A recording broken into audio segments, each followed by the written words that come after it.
She didn't expect me to show up. That much was clear by the way her hand jerked mid-air when she saw me standing by the entrance, like a glitch in her perfect little evening. I watched her eyes widen, then narrow, then slide back into corporate charm like nothing happened. But something had, and she knew it, and I knew it. The ballroom was loud, over-decorated, drenched in white wine and fake applause.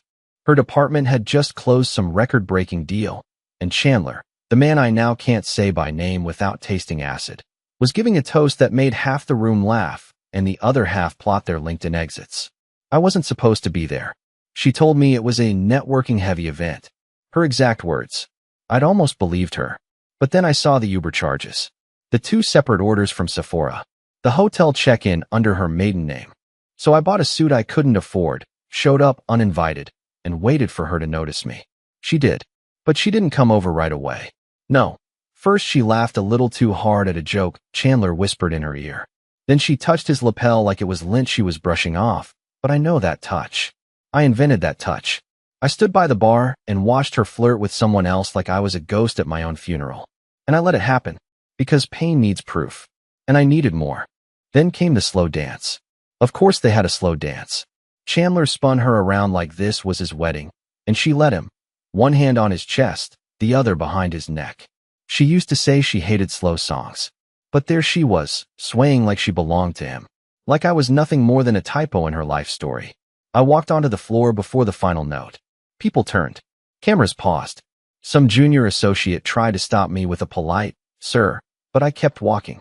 When I reached her, she looked up at me like I was interrupting a dream. She opened her mouth to speak, and then she reached for my hand. Right there, in front of everyone. And I leaned in, close enough that only she could hear me. My voice was steady. My jaw wasn't. Not after what you did. And I turned and walked away. You could have heard the silence crack in half. But I wasn't done yet. I didn't head for the exit like she probably hoped I would. No. I circled the perimeter of the ballroom like a shark that had stopped pretending it was just a fish. People didn't know whether to greet me or avoid me. I think some assumed I was a disgruntled ex-employee or someone's lost cousin who drank too much.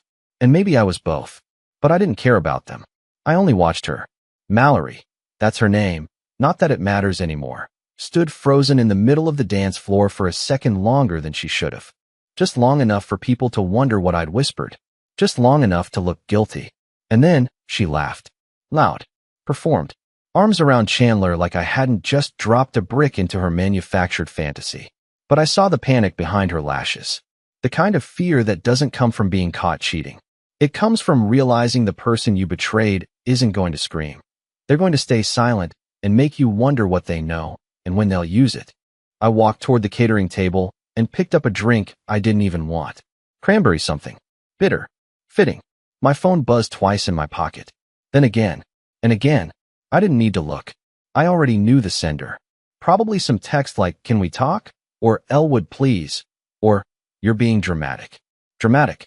That's what she'd called me when I first asked if anything was going on with Chandler. That was 3 weeks ago. Back when I still believed in coincidence. Back when she still lied in lowercase. "You're being dramatic, Elle," she said, pulling on her coat without looking at me. "He's just a colleague. You're inventing things in your head again." But I hadn't invented the second toothbrush in her work purse. I hadn't imagined the email draft I'd seen when she accidentally mirrored her phone to the bedroom TV, the one titled "Tonight," with his name in the subject line and no body text yet. I hadn't hallucinated the receipt from the boutique hotel downtown where we never stayed together because she said it was too tacky. And now here we were. I looked back at the dance floor. She was whispering something in Chandler's ear, but he wasn't laughing anymore. He was watching me. They both were. She tried to smile again, but it faltered, just slightly. I raised my glass toward them in the most passive-aggressive toast I could muster, then down the entire thing in one burn. That's when I made my way to the stage. Not to speak. I'm not that bold. I'm not a movie character. I'm just a man who's had enough and hasn't figured out what to do with the mess.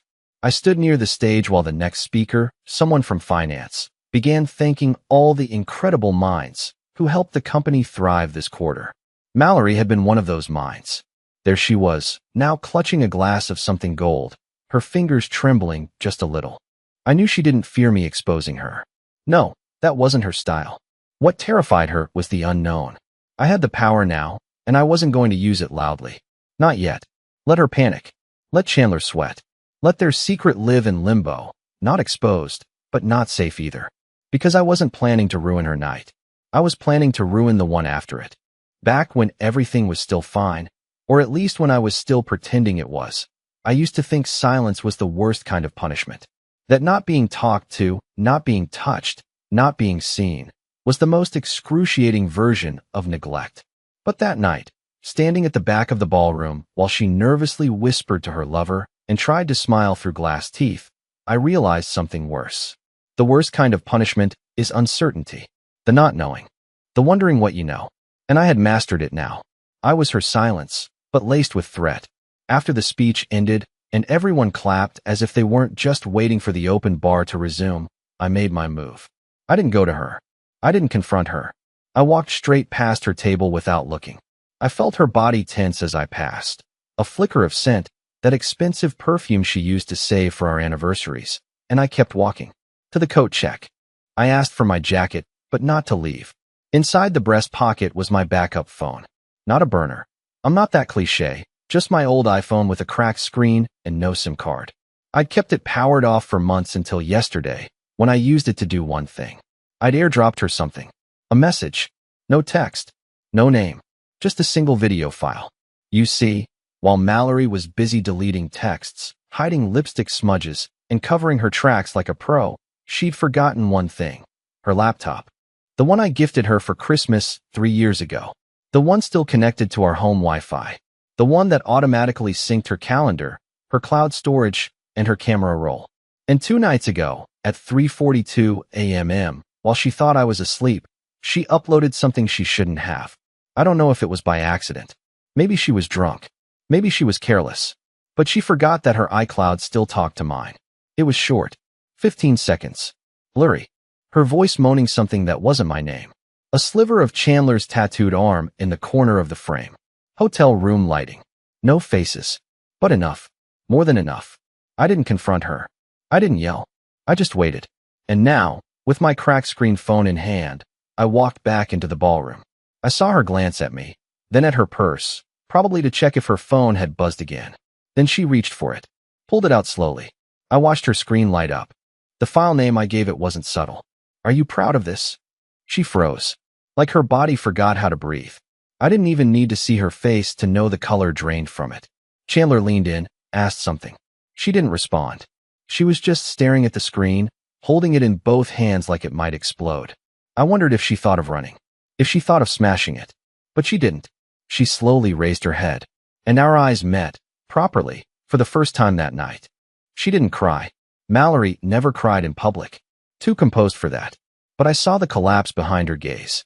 The cold realization that this wasn't going to be buried in excuses or gaslighting or some late-night apology over wine. I wasn't playing by her rules anymore. She started to move toward me. I turned and walked. Not away, but just enough to keep her wondering. Because I hadn't said a word. Not yet. But I would. I left the ballroom through the side corridor that smelled faintly of lemon wax and cheap champagne. My pace was slow on purpose. I wanted her to follow, but not catch up. I wanted her to wonder if I'd show the video to someone. Or email it to HR. Or upload it to a burner Reddit. I wouldn't do that, of course. That would be too loud. Too final. This was never about revenge. It was about control. And after so many months of feeling invisible, erased, replaced, I had it back now. I took the elevator up to the 9th floor, to a room that shouldn't exist in this story. Room 917. The room I'd booked under her name 2 days earlier. I used her corporate email to reserve it, the login she always left open on her home office monitor. A stupid little mistake for someone so meticulous. I'd only needed 5 minutes alone at her desk while she was in the shower to make the confirmation, send the receipt to the trash, and delete the email thread. She had no idea it existed. Until tonight. I left the door propped open with a folded conference brochure, just enough to look like a cleaning staff error. Inside, I'd laid everything out. 1 empty wine glass, 1 lipstick-stained napkin, and a tie. Chandler's. I stole it from the back of her car the night she came home from yoga, with mascara half melted and no mat in sight. She never noticed it was missing. Now it lay across the bed like a crime scene clue no one would believe. Next to it, A printed photo. Grainy. Black and white. A freeze frame from the video. Not explicit. Not grotesque. But damning enough. I placed the second phone on the nightstand, screen glowing with a simple message. Show this to anyone, and your promotion's gone. Your job's gone. His marriage is gone. You're done. I didn't sign it. I didn't have to. This wasn't about sending the message. This was about her finding it. I left the room and took the long way back to the gala. No one saw me. At least no one who mattered. By the time I returned, Mallory was nowhere near Chandler. She was at the far end of the room, phone still clutched in her hand like a detonator. Her eyes darted around like she was scanning every corner for something she couldn't name. She didn't know about the room yet, but she would, because a text was waiting for her. Scheduled, timed perfectly to arrive as she reached for another glass of wine. 9:17. Just 3 numbers. But they would do more damage than any screaming match ever could. From across the room, I watched her open it. Her eyes widened, not like earlier, this time they stayed wide. Frozen. Her lips parted like she wanted to call out for someone, but didn't know who. She turned slowly, scanning the room. Looking for me. I let her see me this time. I held her gaze for one long, heavy second. Then I tilted my head. Not a nod, not a threat. Just a little tilt. And then I walked into the crowd and vanished. She wouldn't follow me now. She'd go to the room. She'd open that door. And what she found inside, well, that's when the real fun would begin. I didn't go far. I knew her too well to risk missing what came next. Mallory was always allergic to unknowns. She couldn't leave a text unopened, a voicemail unchecked, a question unanswered. So I knew the moment she saw 917 on her phone, she wouldn't wait. She wouldn't ask. She would go. And that's exactly what she did. I trailed her from 2 floors below, listening for the muted ding of the elevator and counting the seconds before I slipped into the next one. The cameras wouldn't catch anything. I'd studied the security schedule in advance. They looped the same 20 minutes of footage when the event staff switched shifts. And even if they did record me, no one would ask questions unless something louder happened. I reached the 9th floor just in time to hear the soft click of the hotel card sliding into the lock. Room 917. She stepped inside. The door closed behind her. Silence. I waited across the hall in the service alcove, tucked between 2 cleaning carts. My heart wasn't racing. It was steady, focused, like something inside me had shut off the part that cared about being the bigger person. I gave her 5 minutes. Not long enough to process. Just long enough to feel. Confusion. Shame. Panic. Recognition. At minute 6, I stepped out of the shadows. She opened the door before I could knock. Her mascara was smudged, but not from tears, from rubbing. Like she was trying to erase whatever version of herself had walked into that room. Her phone was clutched in one hand, the tie in the other. And she didn't say anything. Not at first. She just looked at me like I was someone else entirely. Elwood, she said finally, her voice barely there. What is this? I smiled, the kind of smile people mistake for forgiveness right before they realize it's not. I thought you hated slow reveals, I said, brushing past her into the room. She didn't stop me. She didn't have the strength. The bed was still unmade from when I staged it. The wine glass untouched. The photo still sitting like a dagger between the sheets. She hadn't moved anything. Not even the note on the nightstand. Who have you shown it to? She asked. There it was. Not is it real? Not how could you? Just a calculated question. An exit strategy forming behind her eyes. She wasn't sad. She was scared. Not of what she did, but of what it might cost her. No one, I said. Not yet. And I meant it. I hadn't shown anyone the video. I hadn't sent it to Chandler's wife. I hadn't uploaded it anywhere. I hadn't printed a single copy beyond what was already in that room. But I wanted her to believe I might. Why? She asked, voice rising slightly. Why are you doing this? What do you want? I turned to face her fully. The lights above the bed flickered slightly. An old fixture, probably shorting out. But it added to the drama. What do I want? I repeated. I want you to know what it feels like to wait for something awful. I want you to feel the clock ticking above your head every time your phone buzzes. I want you to spend every second of this weekend wondering whether the floor beneath your life is still there. She blinked. Then finally, the first tear.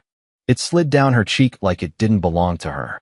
Elwood, please, she whispered. You don't understand. It wasn't what you think. I laughed. Not loud, just sharp enough to hurt. No. I stepped closer. Because from where I'm standing, It looks exactly like what I think. And I've thought about it a lot. Every night. Every morning. Every time you came home with the scent of someone else's cologne that you called vanilla candles. She was shaking now, but not from remorse. From losing control. I'll fix it, she said suddenly, desperate now. We can fix it. You don't have to do this. You don't have to ruin everything.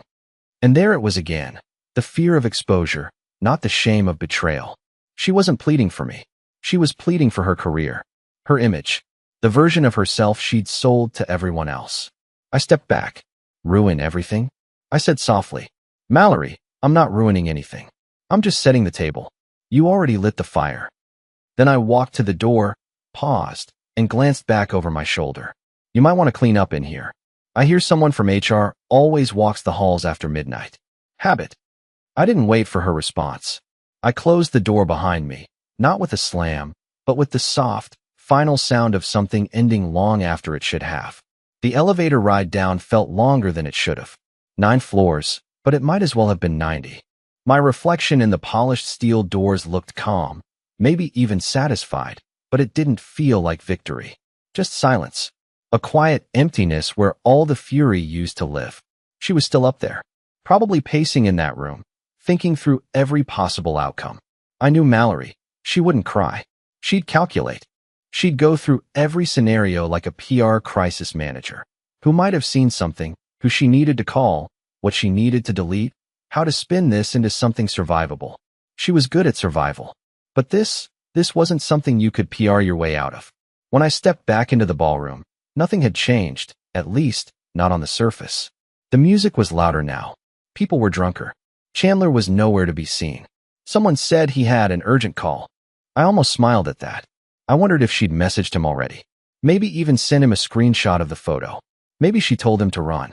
I drifted to the bar and ordered a soda water. My mouth was dry, my throat tight, like I'd swallowed something sharp and hadn't realized it yet.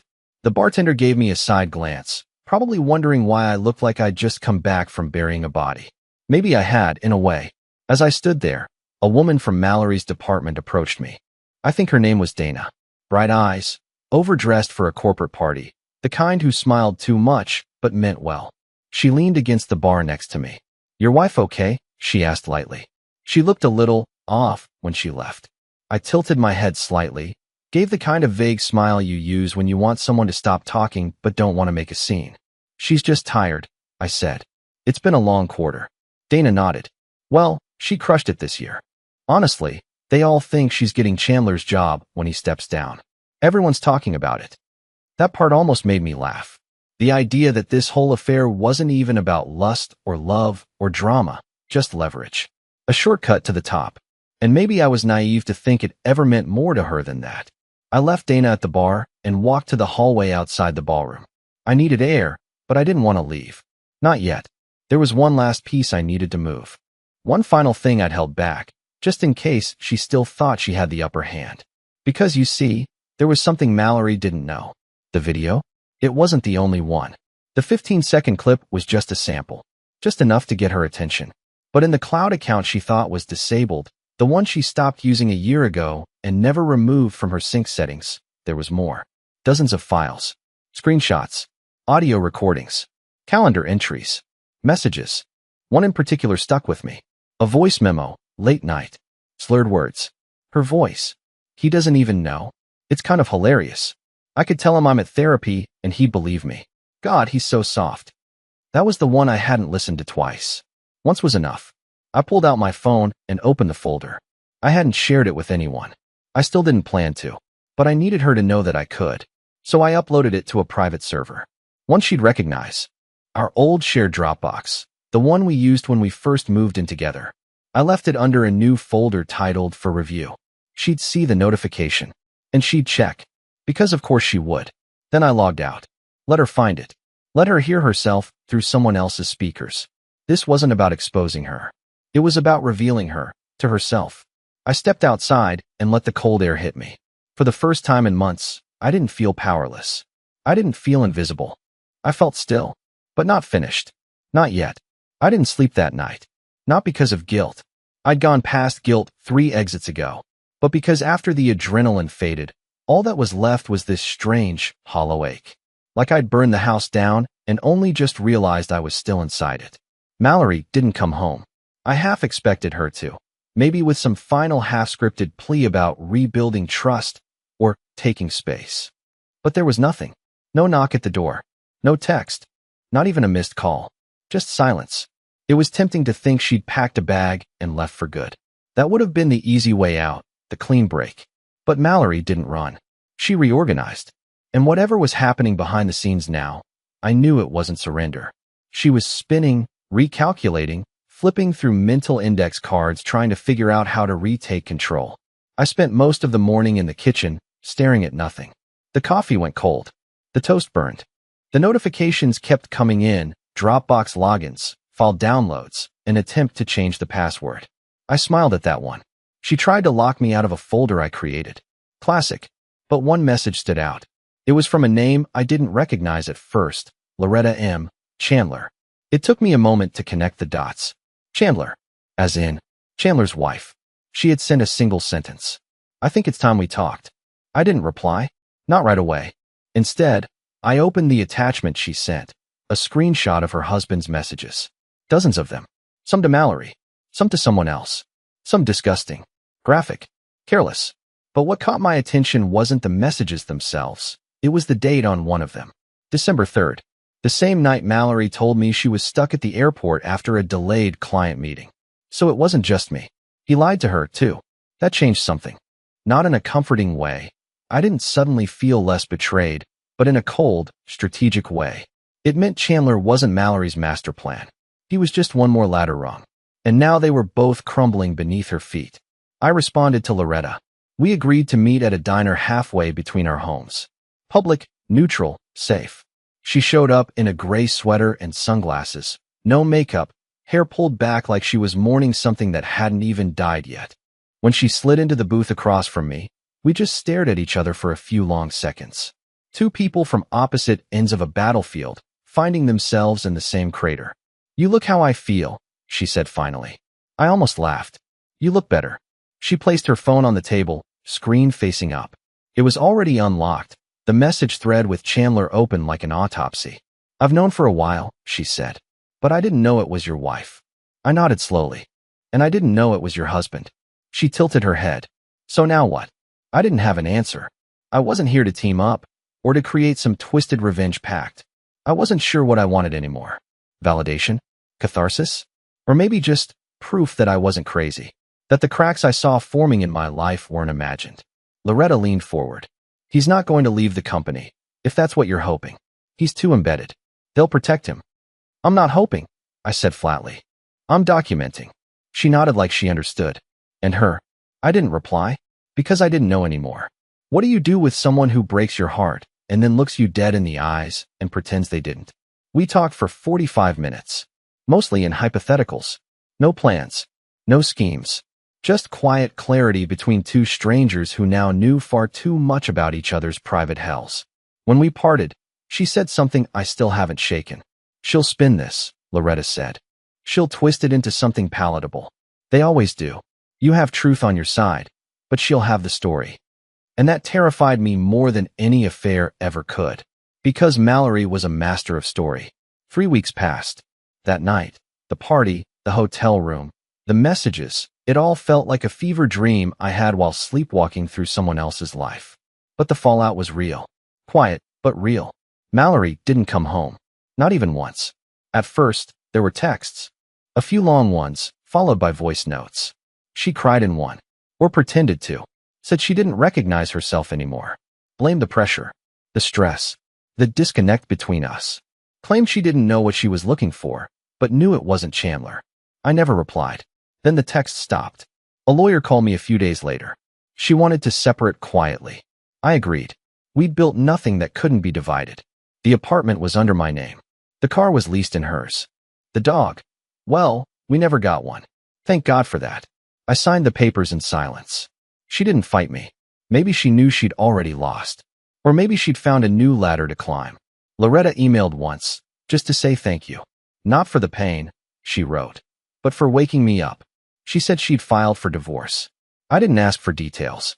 We weren't allies anymore, just survivors of the same shipwreck, now swimming in different directions. And me? I changed everything. I deleted the shared accounts, canceled the streaming services we never watched together, cleared out the top shelf of the closet where she kept all her just-in-case outfits. I boxed up her books, the ones she never read but displayed like trophies, and left them with the doorman. She sent a courier to get them. But the real shift wasn't in the apartment. It was in me. For the first time in years, I stopped apologizing for existing. I stopped calling myself weak for caring or soft for staying faithful in a world that prizes detachment. I didn't have to perform anger anymore. I didn't need revenge. I didn't need Mallory to fall apart in order to feel whole again. I just needed distance. So I booked a trip. Somewhere small. Coastal. A town with no corporate offices, no silent elevators, no empty wine glasses on hotel nightstands. I brought books, not self-help, just stories. I walked on beaches without headphones. I started journaling. Not for Reddit. For myself. One morning, I woke up before sunrise and stood outside with a mug of bitter coffee. No plans. No noise. Just the sound of waves and the cold breeze against my face. And for the first time in a very, very long time, I didn't think about her. Not even once. I didn't wonder where she was, or who she was texting, or whether she missed me. I didn't feel hollow. I didn't feel hurt. I felt light. Because the truth is, I didn't need closure from her. I only needed permission from myself to let go. And somewhere between that hotel room and this morning, I gave it. So no, this story doesn't end with me exposing her to the world, or Chandler getting fired, or a dramatic confrontation in a boardroom. It ends with a quiet man, holding a warm mug, breathing in salt air, not looking back. That's it. That's the ending. I walked away. And this time, she was the one who watched me go.